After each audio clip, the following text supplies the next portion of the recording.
Hello, this is David Rovix with another episode of Discussions with David, a live stream broadcast I've been doing most Wednesdays, Thursdays, and Fridays during the pandemic, as long as I can't travel and play music for a living anymore.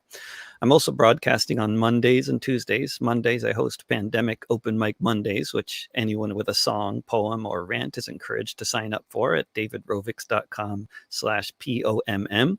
Tuesdays, I host Fifth Estate Live, produced by Peter Werby. All of these live stream broadcasts start at 10 a.m. Pacific, noon Central, 1 p.m. Eastern, 6 p.m. GMT every weekday, and you can find them both live in an archived form on the Facebook pages of Popular Resistance, KBOO Community Radio, and my own Facebook pages and channels at YouTube, Periscope, Twitch, VK, and LinkedIn. If you go to davidrovix.com or search on any podcasting platform for the podcast This Week with David Rovix, you can also find these programs in audio form soon after they're broadcast live. Another place you can find the broadcasts, along with lots of free content, as well as content reserved only for patrons, such as my 16-part audio memoir, is at patreon.com/davidrovix. That's also where you can support my various musical and non-musical efforts at Popular Education. Today, I'm honored to have with me for the hour Frank Morales, known to many in the Lower East Side of Manhattan just as Father Frank, since he graduated from the seminary in 1976. Frank Morales grew up in New York City, where he still lives today. He's been politically active in one form or another since he was a teenager in the 1960s. He has played a central role in the movement against gentrification in New York as part of the squatters movement there and in the fight for the soul of Tompkins Square Park. He's a founding member of the campaign to demilitarize the police back in 2003, among many other networks that he's actively involved with. Frank, welcome to my little show. Good afternoon, or whatever it is there. Yeah, it's great to be with you, David.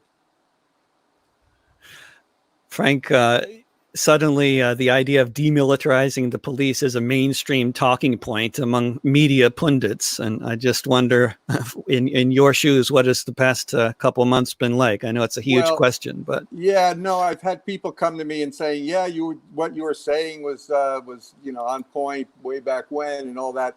And I don't take much, it's not a matter of pride for me. I'm just glad that, the unfortunate circumstances of the increasing violence against, Black people and people of color in general, and the increasing militarization of the police over the last, number of decades, is the evil that has brought forth this new awareness now that, hey, maybe this is something we need to do something about. So I'm very glad that there's much more consciousness of programs like the 1033 program, which shuttles military hardware to local police departments. People are becoming more familiar with various aspects of the whole militarization issue, the so-called non-lethal use of non-lethal weapons. I know, and I think wasn't it recent is it in Portland that someone recently got maimed with these weapons and so on. So yeah, as a consequence of this renewed awareness, I've kind of just, at various points, I feel it's important for me to step up. So I've been preaching a lot about the the issues of militarization, and in short, to utilize the mobilization of so many people at this moment. And I know there are a number of demands out there regarding the police violence issue, defunding the police and abolishing police and so on and so forth. But I was really wanting to have and I've been preaching for years through the creation and the promotion of posse comitatus-like legislation on the local level. In other words, what is posse comitatus? Posse comitatus is a federal statute, the only federal statute which makes a clear delineation between the police function and the military function, and specifically criminalizes the use of military resources, etc., weaponry, within a domestic law enforcement context. It's a simple sentence and a half or so statement that federal law that is the kind of the foundation of these, the bright line that exists between the police function and the military function. these two entities of force, so to speak, that are, societal creations, are not the same. And the increasing symbiosis between the police and the military is a classic definition of a police state. So by enacting this kind of legislation, and it recapitulated, just like I say, posse comitatus like legislation, city councils passed, we will no longer allow these kinds of military weapons into our community for use by the police, etc. Barring, reaffirming that there's a difference between military and the police and so forth. Ban these weapons. Ban these weapons in the hands of local police departments. The contracts, for instance, for all the so-called non-lethal weapons that the local police department, whether it's in Portland or anywhere else, those contracts exist. The police department, they bought so many rubber bullets last year and so forth. Identifying those contracts, the contractors involved, in organizing around shutting those contracts down.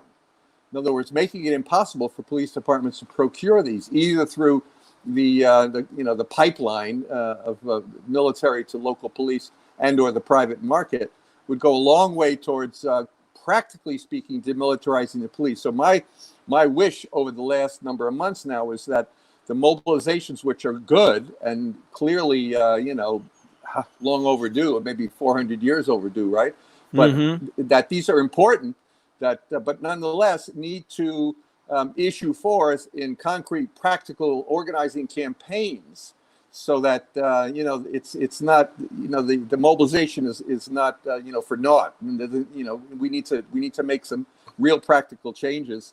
And I, for one, would advocate that one. The other that I've been kind of advocating, and other groups are picking up on this, is to abolish qualified immunity. The idea, so-called qualified immunity, is that police are shielded and protected on an individual basis against any kind of liability claims of excessive force and so forth and so on. That they're immune to this kind of counter pressure being put upon them by people who are violated, families of the deceased and so forth, and suing these police individually.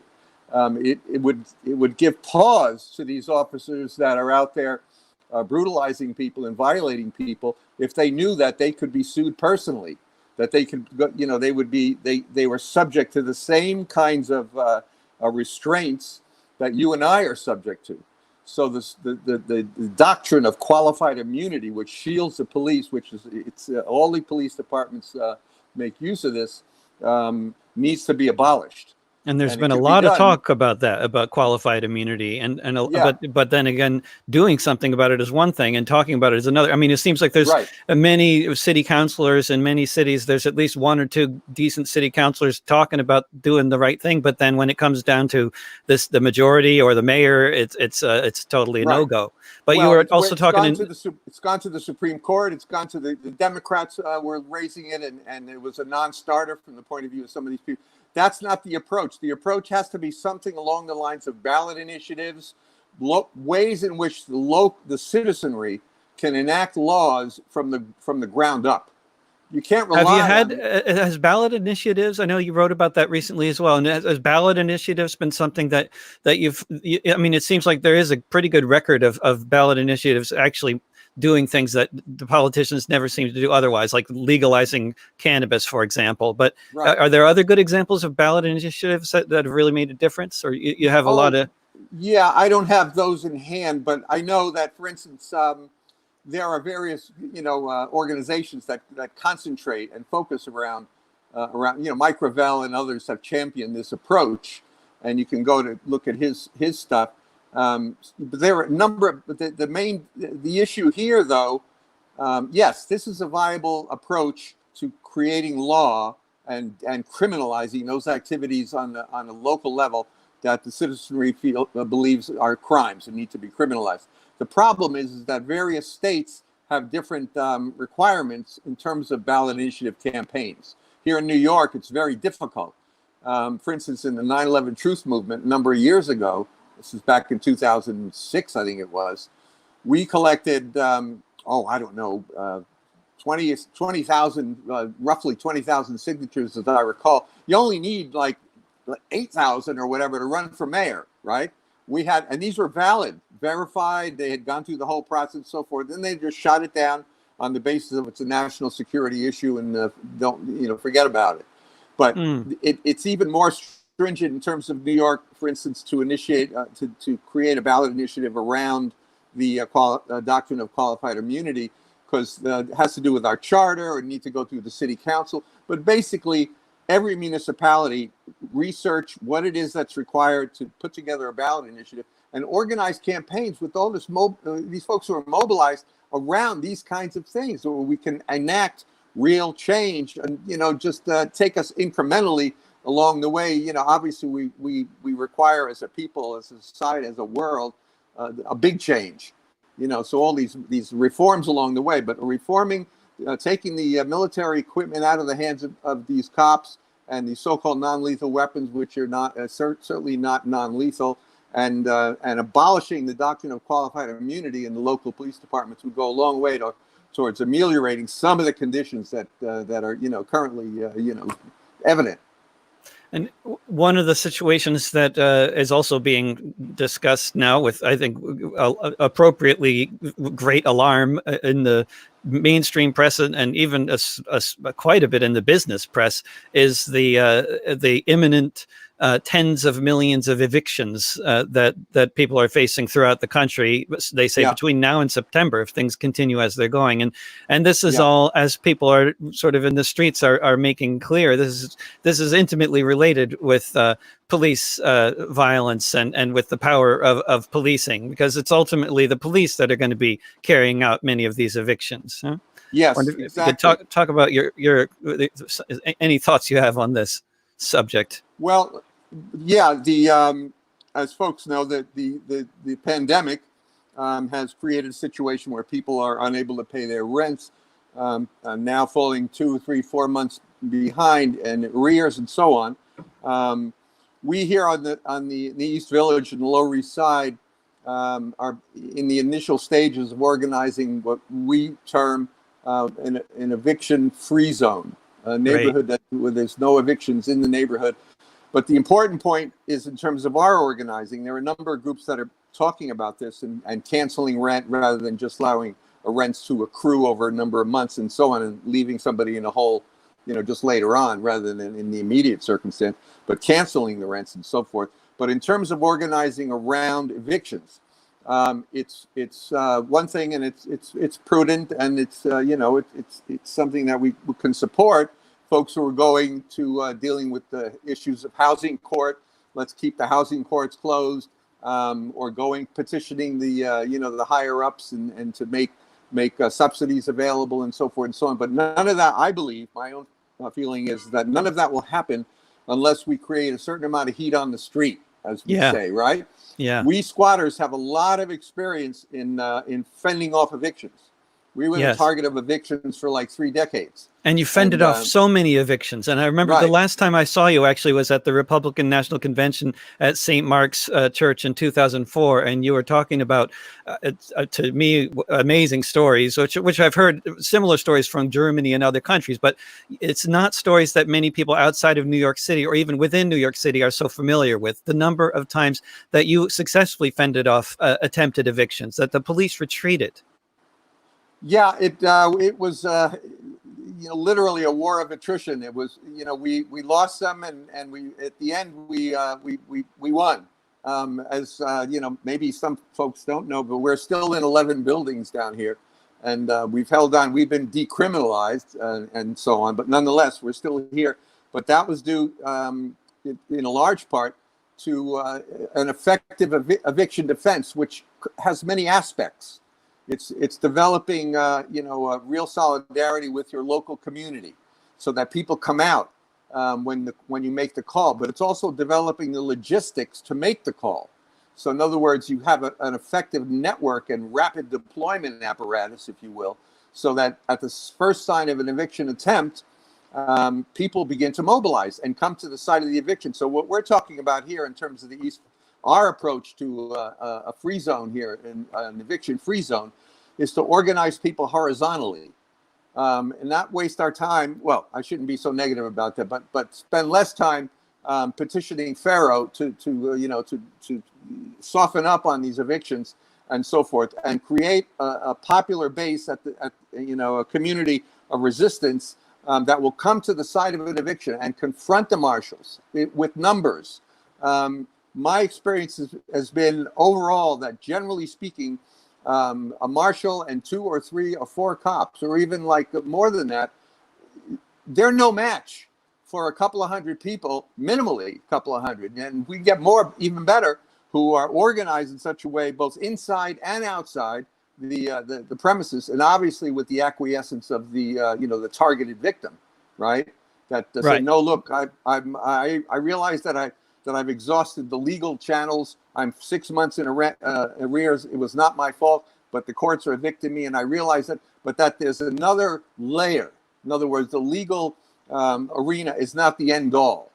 In other words, the legal arena is only is just a reflection of the interests of capital and predatory capitalism and speculation on land and so forth.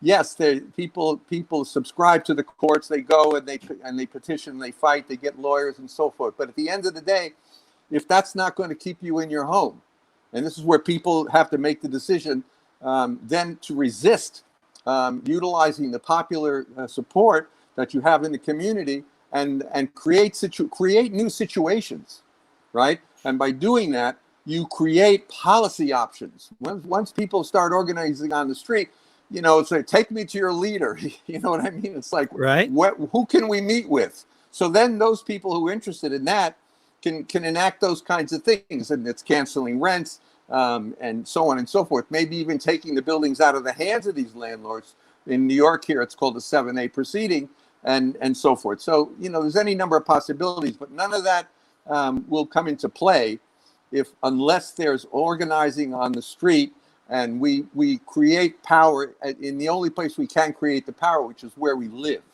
Yeah. This is where we have our power. So we learned that as squatters. We learned that, by organizing effective eviction watch, and I won't go through all the details of how to do that, but it includes tabling. For instance, if we set up a table in Tompkins Square Park, people are coming by and say, look, if someone's evicted in our community because they can't rent, are you willing to come out and support them? If so, sign here. You see, and over a period of a number of weeks and months, you collect signatures. It's like an old-fashioned phone tree, right? Although I know nowadays with the youth, they signatures have with phone, because I was wondering about the specifics of that, because what I've been setting up around here is a sort of what I guess 10 years ago it was frequently called a text mob. I don't know what they're calling it now, but basically setting it up so that people can sign up for text notifications when there's an eviction happening, and then I can text them and they can all hear at the same time and hopefully meet me somewhere. I remember you talking about how the technique with the squats was to make sure that there were good enough barricades at the squat to hold off the cops for an hour, because it would take about an hour for the word to get out.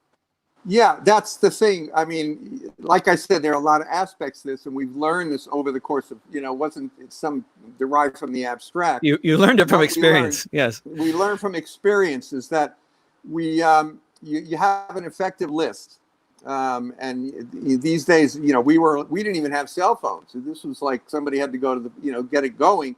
But eventually, where within a half-hour time, when the call would go out, we'd have 100 or 200 people in front of the building. And this is what is required. So by any means necessary, create a rapid deployment capability in the community, but also have folks who are creating relationships with those who call out. In other words, they've seen the sticker in the neighborhood that says, "Are you facing eviction? Call so and so." Right? That's the first line of hope right there, because people are isolated. They're dealing with landlords, so they call you. You seek. Are you willing to? We'll go with you to court, and we'll go. What stage are you at? So, but are you willing to take it beyond that? In other words, and alert them to all the various legal aspects. Obviously, if they're challenged from a law enforcement point of view, there are issues there, and so forth. You have attorneys that are involved in various aspects that you bring into play, so you have a responsible but strong resistance movement at the base. You see, and once you begin to do that, after one or two or three cases, and your messaging is there, your public, people are resisting on the streets, they're not allowing these evictions, and so forth and so on. There will be things set in motion with with it's the banks and the politicians and so forth, saying, look, we're going to have to subsidize these owners, or we're going to have to give some sort of subsidies to the tenants because we don't want this to get out of hand. You see, Right. People are going to start thinking about actually occupying the building and taking them over, and getting rid of the landlords. You know what I mean? It's like the whole thing about rent, opening up this situation now, the crisis that we're in, to new opportunities around a serious critique of the whole housing question. The speculation on land is the foundation of capitalism to a large degree. That and the ideology of white supremacy and all the rest. But it's something that now we have an opportunity. But in the short run, we have to just organize people to create the kind of power necessary to keep people in their homes, and then having those who are informed with alternative and visionary approaches to housing people within the under the doctrine of that housing is a human right and everybody should have a house and it shouldn't be subject to somebody speculating and making profit and all the rest. But so we're organizing, at this point, this eviction-free zone, and at the same time, as squatters, looking at the limited number. There are 250,000 vacant apartments here in New York City, but the great majority of those apartments are either under renovation, being warehoused by attorneys, are weekend, retreats for the rich, and so on and so forth. There aren't as many as we had back in the 80s, what are now called zombie properties, vacant houses, boarded up houses, and so on. They're still there. But and they're just, the landlords are holding on to them, waiting until the value will someday increase or something? That's always been the case. Warehouse apartments, landlords keep them off the market until there's a better day. Or they may be, in fact, depending on the neighborhood, they may be, in fact, and it's always key to get the local context, exactly what's going on there. But landlords very often could be emptying the building because they're going to make it a vacant lot or whatever. You need to find out exactly what it is. But occupying those vacant spaces, too, particularly in terms of the crisis of homelessness, and people are dying on the street. This is a genocide in slow motion, really. It's been that way since at least the 80s. And it's important that people realize that people who are homeless and in shelters and so forth are suffering even a greater impact around this COVID crisis and so on, and the violence of having to live on the streets and in the shelter system and all the rest.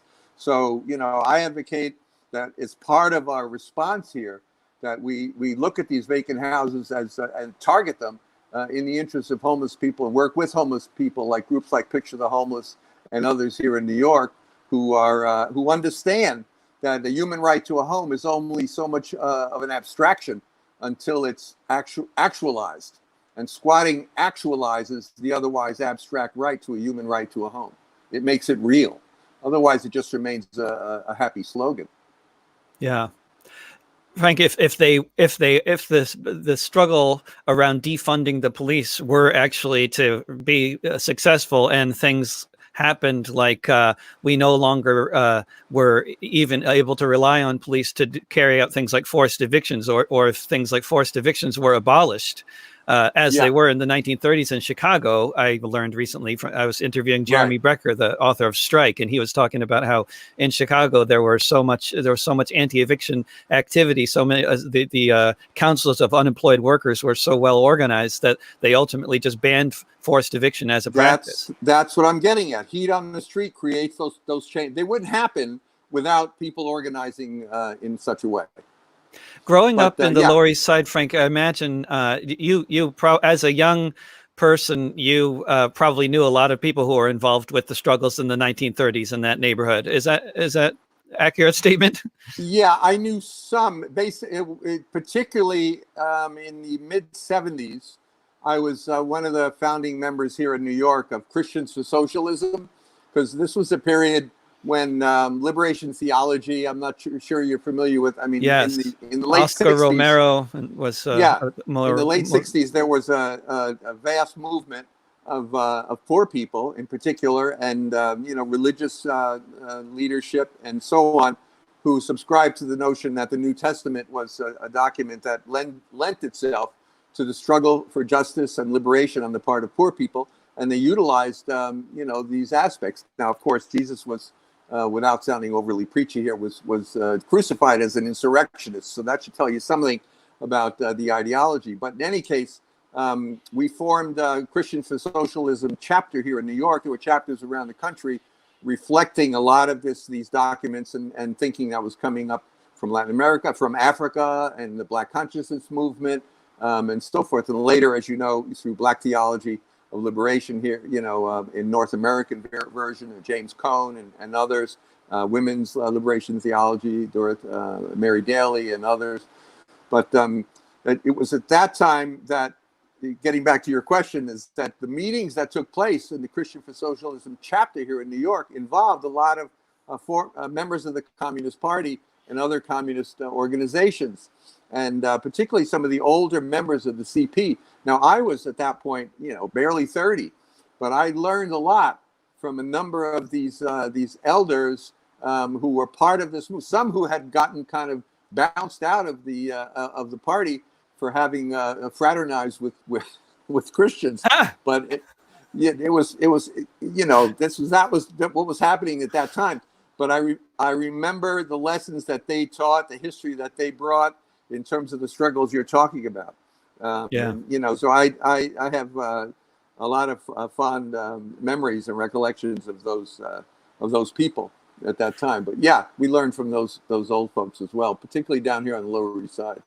Because the Lower East Side, it's been populated by a lot of radicals for quite a long time, it's gone through. In your lifetime, it would be hard to overstate the changes that the neighborhood has gone through. Yeah, but, I mean, it's such an argument for housing as a human right, and for things like rent control. When you see the displacement that's taken place over the course of the past, Well, no, it's true. I mean, the displacement is kind of a technical term, right? But it really has to do with the racing culture and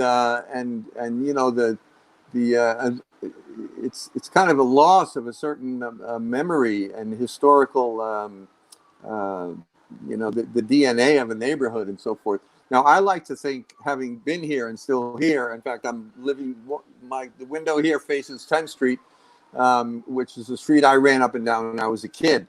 So it's my DNA is part of the DNA of this neighborhood, but I don't I don't fail to see. I see every day that history. I mean, it's still there. A lot of the architecture is gone. Some of it's not. My house is still there. But the spirit on the street, and the history of the street is still there. And I think it does inform a lot of the new folks that are coming in. A lot of the young people that are coming in, I mean, they may be better off and they don't really have an idea as to the way in which, maybe they are pawns within this overall scheme of displacement and moving in better folk and all this kind of thing. And, allowing themselves to be extorted for these ridiculous rents that they're paying and all of that. But at the same time, I've talked to enough of them, and I've seen lately, particularly in the mobilizations that are taking place now, that a lot of those kids, they're hungry for that history. They're hungry for that kind of movement, and maybe even a change in their own life. That's the thing, is that what kind of life do you want to live? And I think having the examples and the history prevalent here in a neighborhood like this, but they're all neighborhoods, and Portland certainly got a share of history there.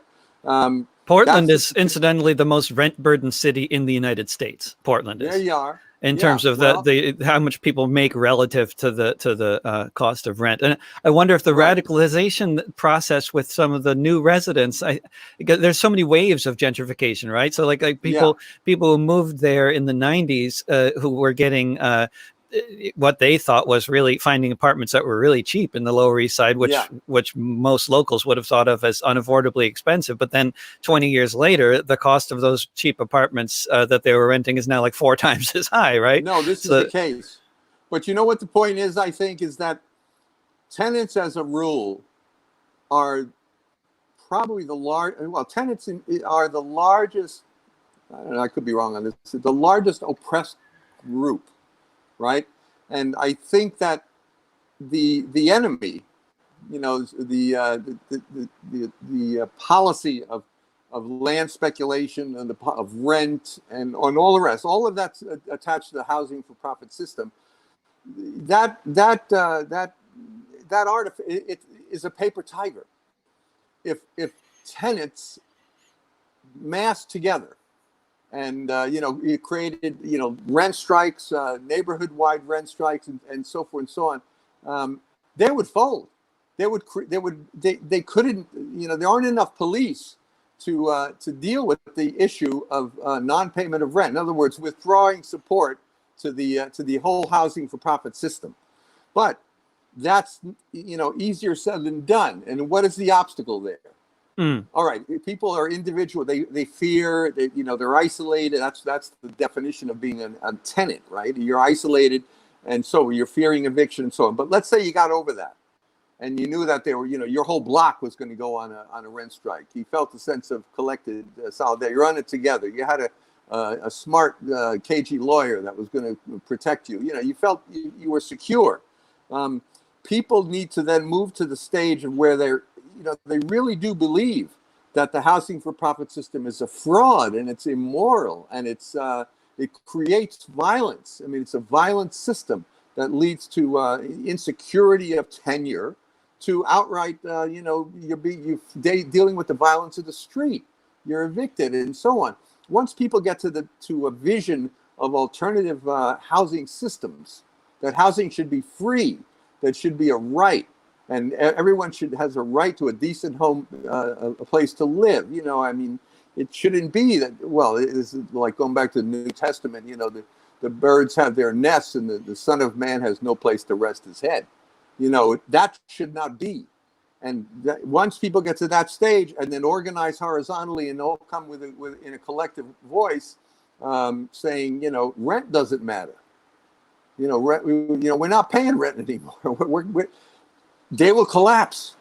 There'll be new alternative systems of housing created. It's just a matter of folks organizing and doing this together. And it's like I'm constantly amazed and disappointed, really, that we don't have more of that going on. You see, and so I think it's an ideological block. There's a fear element there and so forth. But from a logistical point of view, and I've said this with squatting, you took a dozen vacant houses that are being held by some holding company in Houston or by Chase Bank or something like that. They collapse. They give in. It's like that's where we're at right now. And people just need to believe in one another and get out there and organize in such a way, and and with in a secure environment. Understanding the legal ramifications of what they're facing, but the greater good is just so overwhelming that it's like people really do need to get out there. And when people are facing evictions in this kind of numbers, then obviously it seems pretty clear that the various the federal government and many state governments and local governments are well aware of the potentials here, and that's why they're doing all these eviction moratoriums. They're terrified. Yeah, and they'll do more if people do more.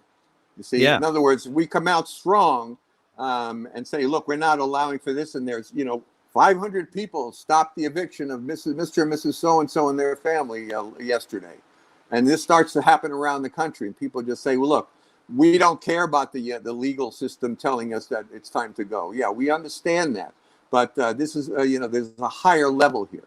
There's a moral claim to our home and we have the benefit of having gotten over this isolation, and we're relating to our neighbors and caring for one another. We're coming out strong. We're realizing our power is on the street. And now, what do you got? What do you got for us? Now, let's see. This is what we want. We want, social housing. We want community land trusts. We want various forms of housing that meet the human right to a home, a decent home for everybody, starting with those hundreds of thousands, millions across the country. And with women and children leading the demographic who don't have a place to live, who are homeless, people who are living under bridges and living in the streets and so forth, who are suffering. Obviously, there are dimensions to rehabilitation and healthcare that needs to happen as part of a strategy to deal with those people. They're suffering. Yeah, Yeah. Try living on the street for a while. The average life expectancy for a homeless person is at least a dozen years less than the average person, right? Yeah. There's very Yeah. few studies on this, but they do exist. This is criminal.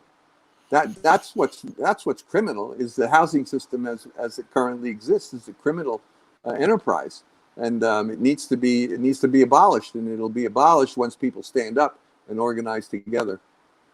And overcome that internal ideological obstacle that's in so many people's minds that says that they have just failed to Right. live up to the society's expectations, and really it's Precisely. their own personal failure that they can't afford the rent. But then Precisely. what about then there's I think a fair number of people who they may be having a terrible time trying to pay the rent and live in a place like New York or Portland or San Francisco, but then they also are in a situation like, if they manage to just make it until their parents die, then there's a house in the suburbs they're going to be inheriting. I mean, that's the situation for quite a few people too, and I wonder how much that sort of that reality plays into the whole situation. Any of those situations where people's personal story, they have a parent that's been paying their rent for a while, but the young person that wants to be independent, doesn't want to take mommy's money anymore, or a case where like somebody like myself, and I'm sure many people like me, who never in a million years had anybody in behind the scenes who was going to foot the bill for them at any point ever. We grew up poor, and I never expected that. And then others who, like you're saying, who have at a certain point, later in their life, they're secure in the knowledge that they'll inherit something along the way. Everyone has a story of one form or another, and looks for security in place in where they can find it. But I think the thing is that in all of those cases, we all have the ability to transcend our immediate circumstances, the necessities of our own life, and transcend it to a point where we're in touch with the sense of virtue in life, of morality, what's moral, what's good, what's right. So it's like, yeah, this is my circumstance, but that's not as important to me as being in solidarity with the women and children in the South Bronx who are suffering and dying, because we need to get outside of ourselves. And if we're asking the question, like, do people matter? Does society matter? And do Black lives matter? Then how do we answer that question when it comes to questions of housing? Yeah, right. That's why it's so inspirational. I understand, these mobilizations can go any number of ways. There's a certain chaotic aspect to it, and so on. The mobilizations that have been taking place of late, and as I was saying earlier, I would hope they would siphon off or become more focused around particular campaigns and make some concrete changes and so forth and so on. But still, generally speaking, I think represent what I'm getting at, the sense that people are, what's the way to put it? I mean, are manifesting the good within themselves, and understanding their relationship to their sister and brother, particularly those sisters and brothers who are suffering, who are, practically speaking, they go to bed hungry.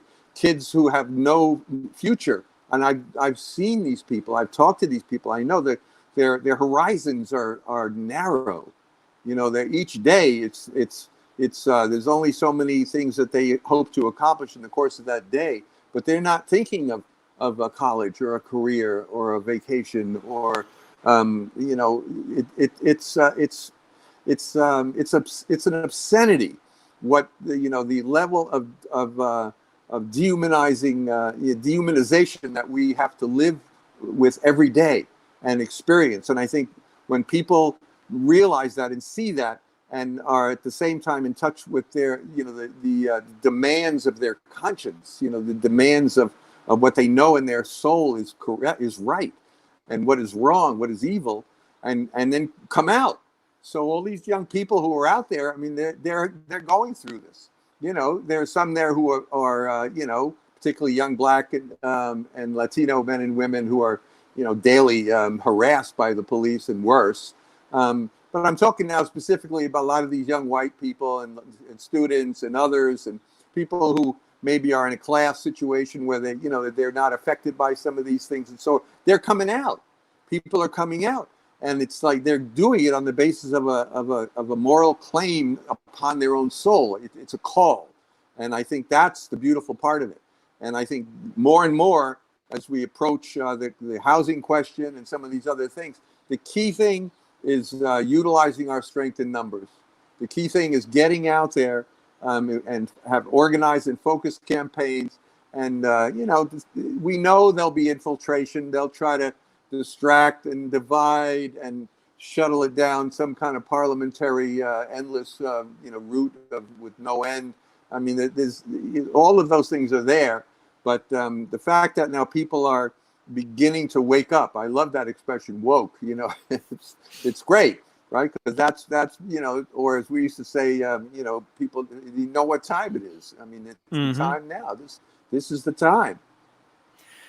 You know, there's been before the pandemic and everything else, there was a lot of talk in the media about people would talk about how progressive Mayor de Blasio is and the reforms that have been enacted in New York City. And I'm just wondering, in terms of the people you're talking about, the hope, those who with no hope feel like they have no future. I mean, have you seen anything concrete in terms of anything that de Blasio has done? No. That's kind of what I thought. I'm just wondering. No, he rode in on. I mean, going up against a billionaire. You know, Bloomberg. You know, it's not a high bar in a way. I mean, the way he came across is that, well, I visited Nicaragua years ago and all that, and all right. I mean, you know, he may in fact have some liberal tendencies I don't. Never had any interaction with the guy, so I don't know. But he has basically kowtowed to you know, the real estate interests and the other business interests in the city, and hasn't enacted any policy program initiatives that you know, are striking in any way. I mean, and it's not like it would not be possible. Like, for instance, you know, some of us in the around the homeless issue, and creating legal means of homeless people accessing these vacant properties, so-called zombie properties, through urban homesteading programs. In other words, squatting is the unpermitted approach, right? But the permitted approach is what are called urban homesteading programs, where municipalities set up sweat equity options. In other words, you go in there and sweat for 2 or 3 years, and these are the systems you work on, and we'll put in a new boiler, and yada yada. The municipality creates sweat equity options for people who don't have a lot of equity, basically utilizing the so-called zombie properties and boarded up houses and so forth. And there's certainly a lot of those around the country. That would be something here de Blasio could initiate tomorrow. We've had urban homesteading programs. They canceled them in the early 90s, but they could reinstate them for this. You know, there aren't as many vacant properties, but they're there. And I think it's something that he could do, which would and pull some of the $1 billion a year that goes into the homeless industrial complex here to house people in these so-called shelters, or these you know, greedy landlords taking you know, $1,200 or $1,500 a month per head, and stuffing the homeless guys inside of an apartment and telling them they got to be out at 7 and they can't you know, come in later than 8 o'clock at night. You know, it's a total, it's, you know, organized crime, you know, is what it is. And, you know, that is something he could do. He could do a number of things, but now we haven't gotten a lot of, I don't have a lot of things positive to say about Mr. de Blasio. Good. Frank, one of the things that I keep wondering since the election of Donald Trump is it just seems like fairly obviously he's just been trying to provoke a 9/11 moment, and he's just not getting it. And you know, it's now been almost 4 years, but it seems like he's doing everything he possibly can to offend as many different groups of people in the world as possible, hoping somebody's going to retaliate so that he can declare fascism, have a good excuse for declaring fascism. I mean, it just seems like fairly evident that's what he's been trying to do. I don't know. I don't have any evidence to back that up other than just a good hunch, but you got any thoughts on that? Well, yeah, I mean, that's a, it's a lot of speculation there, but basically, in comparison to 9/11, I mean, for those of us who believe that this was, can you still see me there? I lost the, oh, there we are. Yeah, I got you. That, there was a conspiracy involved in 9/11 that touched on, elements of the ruling class in America, certainly elements within the Pentagon and the intelligence, so-called intelligence community, et cetera, et cetera. For Trump as an individual to initiate, certainly he would benefit by such a cataclysm as, as 9/11 or something like that. So yeah, you think, oh boy, this is this guy is capable of utilizing this kind of thing to distract and allow him to maintain his power, cancel the elections, and all the rest. The question is whether or not, and this is a broader question that has to do with what Trump's relationship to the elements within the ruling class, and exactly how they see him, and how he's been utilized by them, and whether or not he's now expendable, and they'll go with Sleepy Joe and some of these others, right? So, right. Yeah, it's always a danger. It's this is a country that allowed for and was able to cover up one of the worst terrorist operations in the history of the country in 9/11, that was brought about through the acquiescence and the collaboration of elements within our own government, within our own military and intelligence establishment.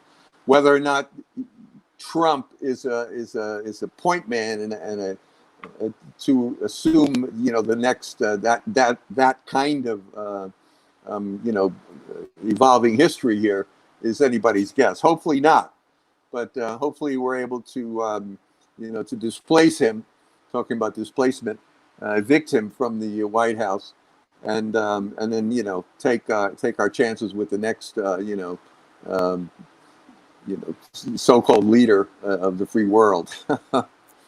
Do you have any thoughts on recent, apparently accidental exposure of a high-ranking Saudi government official that the FBI has been supposedly tracking for their involvement with the 9/11 attacks?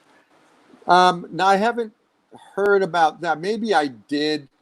There's been ongoing revelations around, the Saudi connection, so to speak, and it's even, it's at this point, it's like it's more than a chapter. I mean, it's like a book length, and so.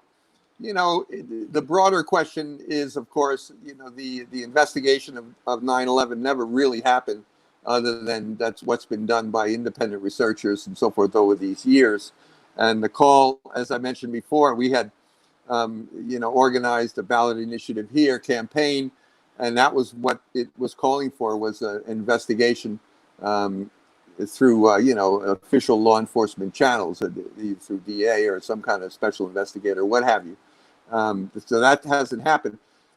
The case of the Saudis, I think, is pretty clear to those of us who've been looking at this case for a number of years, and the level of involvement is clearly evident there.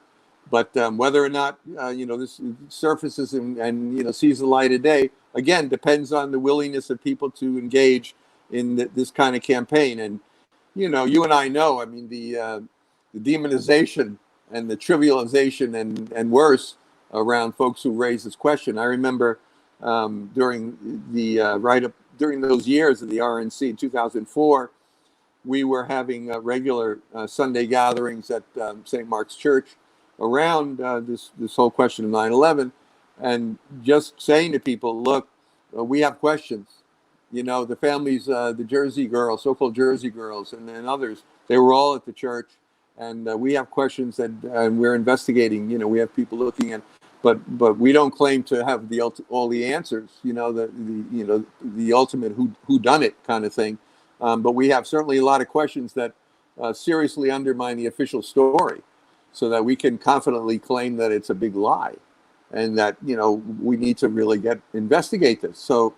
The case of the Saudis. I mean, look at they murdered Khashoggi and what they've done with all of that. I mean, we're slaves to this system of untruth. And we need to get at the bottom of these things and expose to the light of day, the machinations of this cruel system that kills our leaders, assassinates our leaders. Been doing it. For decades and decades and decades. Think of the Panthers. Think of our leaders, King, Malcolm, even the politicians. The Kennedy brothers, and these are ongoing brutalities and the kind of the history of America is a history of state violence, and it's all pervasive. We're lucky that we still have the ability to feel. Human, it's a revolution to be human. That's really what's required. I'm hopeful we can continue to struggle with around that case, though, because I haven't given up on it. I haven't given up on the RFK. My friend and I, Bill Pepper, the other day sent. He drafted a letter to the International Criminal Court, the Criminal Court and Human Rights, to open the case around Sirhan. This poor guy has been suffering all these years for a crime he clearly did not commit. I mean, the basic ballistics put him in front of RFK by a number of feet, and the autopsy is 1 to 2 inches behind the right ear. I mean, it was impossible for Sirhan to have killed RFK, but nonetheless, there he sits in jail. It seems like with all the people. The people asking questions then get immediately or ultimately what happened with so many of these different efforts to ask questions about these kinds of massive events like 9/11 or the assassinations is then the people asking questions then get associated with others who are asking some very strange questions who it seems like are often working for the FBI. Strategy. It's a smoke screen strategy. Yeah. I mean, they're slick. They're not any slicker than we are. I mean, we understand what they're doing. Whether it's disinformation, misinformation, they'll put out all kinds of stuff and try to have their main goal is to separate you from the masses of people. Yeah. So if you're speaking, in a rational way and a critical way in terms of the case of 9/11 or the case of Martin Luther King or Robert Kennedy or any of these other cases, they don't want you to have that line of communication. So they want to associate you by implication with those who are saying, oh, no, it was Martians that came down and blew up the World Trade Center or this, that, or the other thing. Or even less outrageous, it wasn't the CIA that was planning to kill JFK and so forth. It was the Cubans, or something like that. Mm-hmm. This is ongoing. So it just takes an extra effort to delineate the differences between what you're saying and what some of these people who are saying and what their motives are, and to deconstruct all of that. But yes, it's not easy. I do remember though that back in 69 or 70. When we as college students, which we were on strike, of course, but all these various people would come through, speakers. There was a lot of radical people coming through at the time, and I remember at one point Herbert Marcuse there, who was the author of Eros and Civilization and some of these other books, and he was one of our heroes back then, right? And as young people, we weren't experts in his branch of intellectual pursuits, his Marxism and his Freudianism and all the rest. But the thing was that I remember one line of his was that in the end, the enemy of fascism is reason. And it really struck me at that point. It's like, it's they'll try to Confucianist thinking and then try to separate you from the masses of people, particularly from any kind of mainstream media or any kind of platform where you could speak to a number of people, and so forth. But it doesn't negate the fact that we need to continue to think critically, to express ourselves clearly, and to go with, to the best of our knowledge, is the truth of the matter, is what conforms to the real situation.